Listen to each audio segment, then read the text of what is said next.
How's it going, my JRPG lovers? 2021 has been pretty outrageous for anyone who's a fan of Japanese role-playing games or Japanese games in general. This list, I'm going to go through a top 5 of my personal picks for 5 JRPGs of 2021. And yes, my number 1 spot is my favorite and my game of the year, so stick tuned to the rest of the video so you can see I'm going to go a bit more in depth on that number 1 spot. And yeah, man, I've been having a blast, and I'm going to give you some recommendations, and hopefully you can start a new adventure that will make your week and give you a really good time. So let's start with the number 5 spot. The number 5 spot is more of a slice of life type game. Atelier Ryza II. You've probably seen Ryza and her thighs all over the place. If you haven't played the first one, I would pick that up. It's definitely a fun, different JRPG series that you can get into if you're sick of the, save the world, kill God, a lot of the JRPG crazy storylines. You're not really going to get that here. This is more of a slice of life, crafting alchemist type game. Very fun though, and it has a very in-depth combat system as well, so you're definitely going to get your JRPG grinding, leveling. Really cute and fun character interactions. Ryza's a great time. I would for sure pick up the first one and then give the second one a go. The second one is even better than the first one, and it even has next-gen support.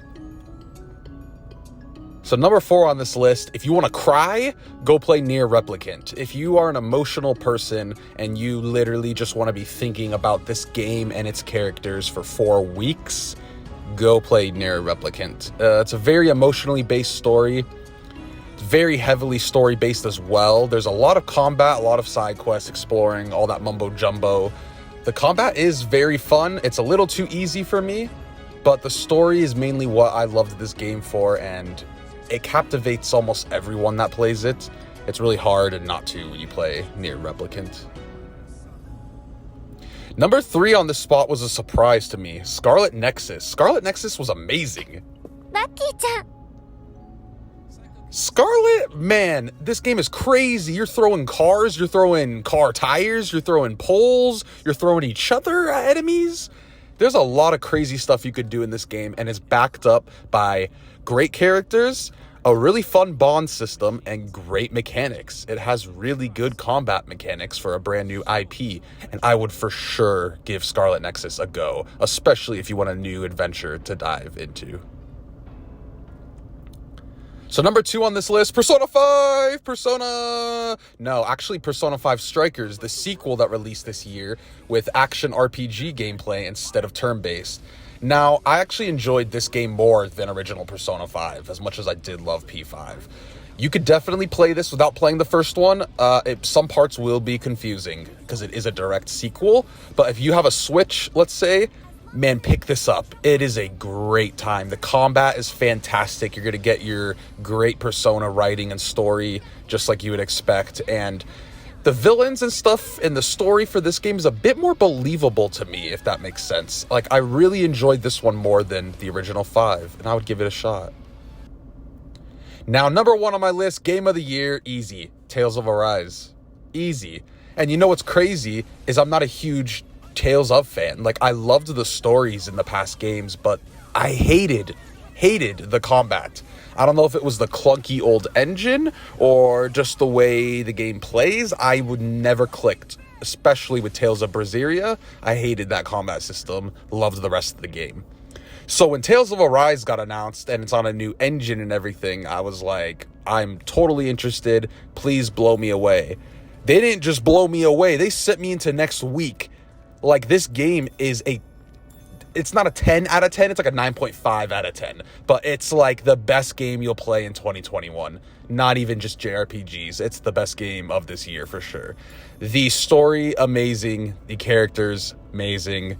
Combat, insanely great and in-depth. And oh my gosh, dude, like, I'm shocked at what they were able to do with this combat, because I just never liked it before.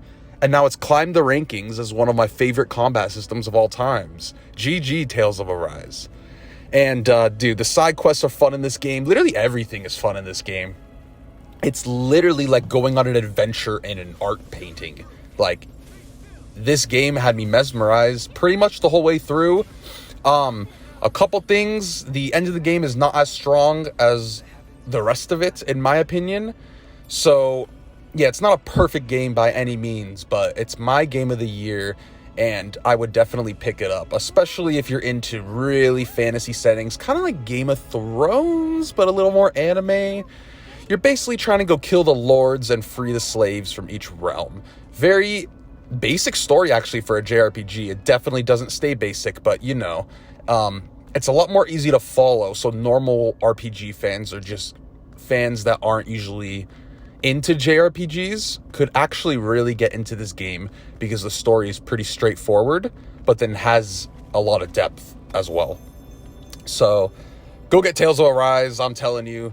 And yeah, I just wanted to bring attention to these 5 games for 2021. I thought we had a great year of JRPGs. There are a lot of others. I'll throw a one other out there. It's not going to make the list, but it's also amazing. The World Ends With You, Neo, The World Ends With You. I would go pick that up as well. It's a very fantastic JRPG. There's just too many this year. We're eating good, guys. We're eating some good, nicely catch fish. Be sure to like and subscribe, and I will see you all next time.